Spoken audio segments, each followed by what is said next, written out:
Buen día, queridos hermanos. Gracias por acompañarnos y apartar este tiempo tan hermoso para el Señor, en el cual ustedes y yo vamos a estar aprendiendo acerca de el amor de Dios, el amor de Dios. Y quiero invitarlos a que podamos orar juntos para empezar este tiempo. Señor Jesús, te damos gracias porque nos das esta oportunidad de crecer, de amarte a ti, Señor, y de comprender qué es el amor.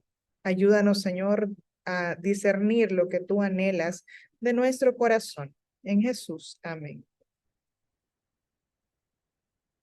Gracias por acompañarnos a los que se van uniendo a esta transmisión. Queremos pedirles a cada uno que puedan abrir sus Biblias. Si nos ayudan abriendo sus Biblias, en Primera de Juan 4, 7 al 11. Y en Primera de Juan vamos a estar hablando sobre el amor de Dios.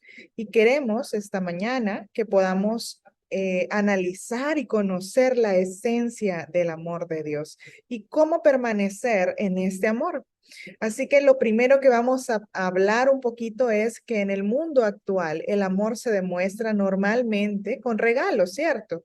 Cuando alguien cumple años, sabemos que le llevamos un presente. Cuando alguien está en una graduación, también le llevamos un obsequio, ¿cierto? Y cuando alguien está enfermo, también le llevamos algo rico para comer y que le haga bien, ¿verdad? Entonces, lo que ocurre normalmente en el mundo es que entregamos nosotros, de parte nuestra, damos un regalo, un presente, y este presente es como una muestra del amor que nosotros tenemos. Pero ¿será que en la Biblia también se expresa el amor de esa manera? El escritor bíblico de Primera de Juan expresa el amor de una manera un poco diferente a la actual. Él nos expresa el amor desde una perspectiva más completa. El escritor bíblico, en este caso, en Primera de Juan, se autodenomina el anciano y se autodenomina de esa manera debido a que él era el responsable de una comunidad cristiana en la época en la que él vivía y se encontraba frente a un problema muy difícil en su comunidad. Este problema tenía que ver con personas. A veces las personas somos las más complicadas, ¿cierto? Y a él le pasaba exactamente lo mismo.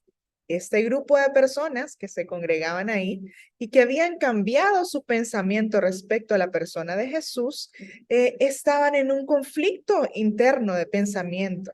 Ellos antes creían que Jesús era el Mesías, pero ahora ya no creían eso, sino que habían dejado de creer que él era el Hijo de Dios. Y ese cambio ponía en riesgo lo más básico de su fe. ¿Verdad? Puesto que la salvación de su alma dependía de ello, dependía de que ellos confesaran que Jesús era el Mesías. Pero si estaban dudándolo y estaban contaminando a los demás de este mensaje, entonces también corrían riesgo los demás hermanos. Entonces, el anciano, ¿verdad? Que es la persona que escribe este libro, esta carta, es la persona que nos dice qué están haciendo, está sucediendo en esta comunidad y qué creencias se están impartiendo, ¿verdad? Entonces él dice, fíjate bien en Primera de Juan 2:9, dice, si están aborreciendo a sus hermanos, entonces no están amando. Pero para que podamos analizar mejor el texto, quiero que me acompañes y quiero que podamos leer juntos Primera de Juan 4 del versículo 7 al versículo 12. Mira lo que dice. Queridos hermanos, amémonos los unos a los otros, porque el amor viene de Dios y todo el que ama ha nacido de él y lo conoce. El que no ama no conoce a Dios, porque Dios es amor. Así que manifestó Dios su amor entre nosotros, ¿sí? En que envió a su Hijo unigénito al mundo para que vivamos por medio de él. En esto, dice el versículo 10, consiste el amor. No en que nosotros hayamos amado a Dios, sino en que Él nos amó a nosotros y envió a su Hijo para que fuera ofrecido como sacrificio por el perdón de nuestros pecados. Queridos hermanos, dice el versículo 11, ya que Dios nos ha amado así, también nosotros debemos amarnos los unos a los otros. Nadie ha visto jamás a Dios. pero si nos amamos los unos a los otros, Dios permanece entre nosotros y entre nosotros su amor se ha manifestado plenamente. Fíjate cómo el escritor bíblico nos está haciendo énfasis en el amor de Dios. Parece que hoy no vamos a describir exactamente el amor de Dios, pero vamos a saber y a descubrir qué es el amor de Dios. Y entonces, como ya leímos los versículos que vamos a estar estudiando, quiero preguntarnos y que todos podamos analizar esta pregunta, es decir, ¿qué tiene que ver entonces el texto con el amor de Dios? Y es que lo primero que tenemos que saber es que Dios es amor. El amor, según el versículo 8, el amor de Dios entonces se encuentra en aquel que hace lo que Dios hace. ¿Y qué es lo que Dios hace? Bueno, lo que Dios hace es amar. Amar, ¿verdad? Esa palabra, esa que es una acción específica, una acción que tiene un principio, fíjate, pero no tiene un final. Y es que el que no ama, dice también en el versículo 8, no ha conocido a Dios, aunque exprese lo contrario. Aunque la persona diga, yo realmente conozco el amor y he amado, pero no conozco a Dios, entonces no ha amado en verdad. ¿Verdad? No ha conocido a Dios en verdad. Y el amor implica una entrega. El amor implica una entrega. ¿Será la misma entrega? Y te pregunto acá, ahora que estamos en esta época en la que escuchamos o a lo mejor vemos a los políticos, ¿verdad? Dar sus discursos que han cumplido un año más en el gobierno, seguro tú lo has visto en la televisión, seguramente tú te has enterado y lo has leído, no lo sé, pero a lo mejor sí has tenido ese contacto con los políticos y entonces podemos preguntarnos, mira, te voy a contar una historia. Había una vez un político famoso que le gustaba promover el derecho a decidir y en cada uno de sus discursos utilizaba su famosa frase, voten por mí y tendrán derecho a decidir, decía él. Salía a dar otro discurso y volvía a repetir, voten por mí y tendrán derecho a decidir. Y al final le pregunta a uno de sus escuchas, ¿tendremos derecho a decidir qué? Y le responde el político, lo que les digamos nosotros. ¿Tú crees que ese político, haciendo referencia, ¿verdad? Un poco graciosa a lo que al final ellos hacen, que nosotros también creamos que sí les interesamos, pero no les interesamos en realidad? ¿Será que eso es amor? ¿Será que eso es entrega verdadera? Yo creo que no. Y podemos reflejar esta imagen a lo mejor de los políticos y podemos compararla con ese amor que el Señor nos da, que es entrega completa hacia nosotros. Creo que no. Entonces podemos volver al texto y comprender que el Señor quiere que podamos entender que el amor que Él nos da es completamente sacrificial. Lo dio todo para que tú y yo podamos ser salvos, pero también para que aprendamos a vivir como Él vivió. Y si ese amor que Él nos enseña, nosotros lo imitamos, entonces conoceremos, como lo dijimos anteriormente, del amor de Dios. Entonces debemos, según lo que hemos analizado hasta este momento, amar sacrificialmente como Jesús lo hizo. Amar a nuestro prójimo como muestra de que ha conocido a Dios y amar como muestra de que hemos nacido de Él.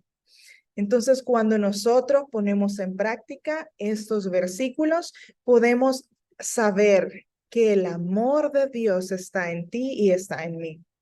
Y así como el Señor nos invita a que podamos amar, ¿verdad? Y hacer ese corazoncito que ahora los niños hacen con sus manitas y amar como Él nos ama, porque el Señor es amor. Ahora también Él manifestará ese amor con una acción específica. Fíjate, estamos hablando del amor de Dios y hemos hablado de que Dios es amor, ¿verdad? Él es amor y como Él nos ama, nosotros debemos amarnos mutuamente. Pero ahora vamos a conocer que este amor se expresa a través de una acción específica, una acción que nos lleva a hacer algo, ¿verdad? ¿Y sabes cuál es esa acción? Es que Dios envía a su Hijo como manifestación de su amor. Y en el versículo 9 podemos leerlo, si tú tienes tu Biblia, dice, así manifestó Dios su amor entre nosotros, que envió a su Hijo unigénito al mundo para que vivamos por medio de él.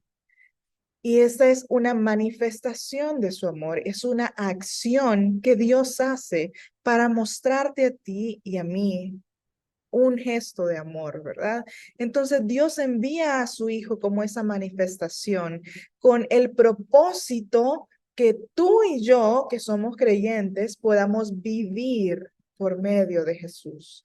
Y esta acción de amor es especial porque Dios envió a su Hijo unigénito a que pueda morir sacrificialmente por ti y por mí.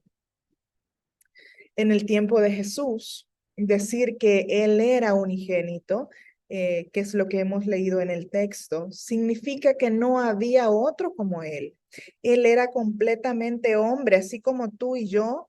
Él podía tocar, ¿verdad? Como tú y yo, podía sentir en su corazón como tú y yo, podía pensar y razonar como tú y yo, pero también era completamente Dios.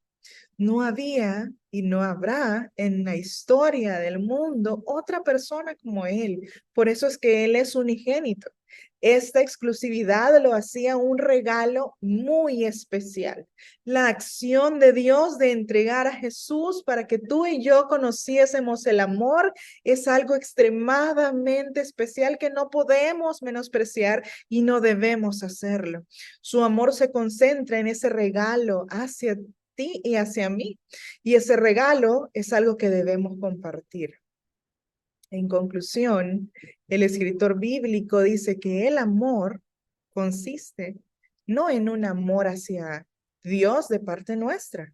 El amor no consiste en una respuesta mía, sino en que Dios tuvo la iniciativa de amarme sin yo haber nacido siquiera, de amarme sin que tú hubieses nacido, de amarte y pensarte desde el principio. ¿Sabes cómo?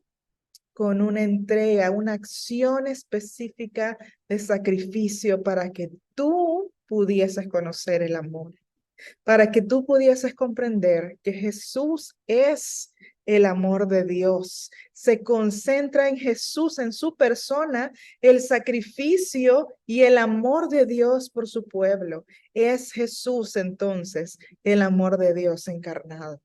Y nos invita en el versículo 10 y el 11 que dice, en esto consiste el amor, no en que nosotros hayamos amado a Dios, sino en que Él nos amó y envió a su Hijo para que fuera ofrecido como sacrificio por el perdón de nuestros pecados. Queridos hermanos, dice el 11, ya que Dios nos ha amado así, también nosotros debemos amarnos los unos a los otros. Y como ese versículo específicamente nos lo dice, el amor de Dios entonces se ve en el sacrificio de Jesús. Debemos seguir entonces el ejemplo que Jesús nos da. Amarnos los unos a los otros es nuestra misión. Es eso que el Señor anhela de nosotros, que vivamos en comunión, que ese amor lo podamos compartir con otros y que esa misión la llevemos todos los días a donde vayamos. La condición es que al amarnos unos a otros, Dios permanecerá en medio de nosotros, porque así como dice el versículo 12, si tienes su Biblia, te invito a que puedas tomarla, a que puedas buscarlo conmigo y que podamos reflexionar. Fíjate lo que dice. Nadie ha visto jamás a Dios, pero si nos amamos los unos a los otros, Dios permanece entre nosotros y entre nosotros su amor se ha manifestado plenamente.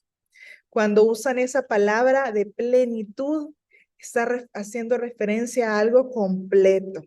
No está incompleto, no es un amor incompleto, es un amor que trasciende, que no se queda incompleto, que se vuelve el pastel entero, ¿verdad? Cuando le quitamos un pedazo a un pastel y entonces repartimos los trozos, nos damos cuenta que ya no se ve igual. Hay algo que le falta, pero cuando está completo, entonces tiene otro significado, ¿verdad? Podemos verlo de otra manera. Y eso nos dice Dios este día.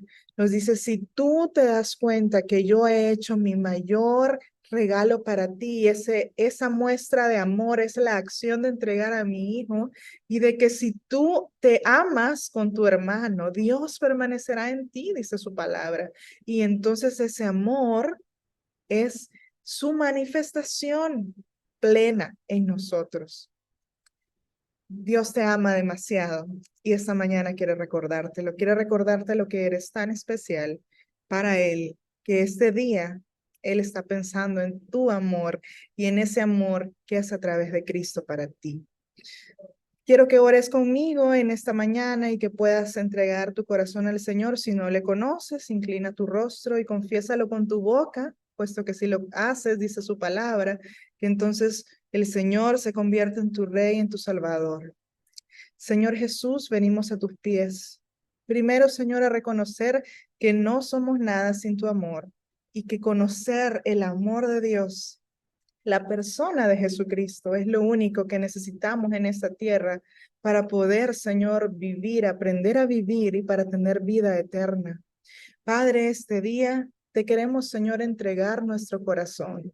Te queremos, Señor Jesús, decir, sé tú nuestro Rey y Señor, que nuestras acciones de hoy en adelante, Señor, puedan ser guiadas por ti, que tú puedas, Señor, salvar nuestra alma, pero enseñarnos a vivir.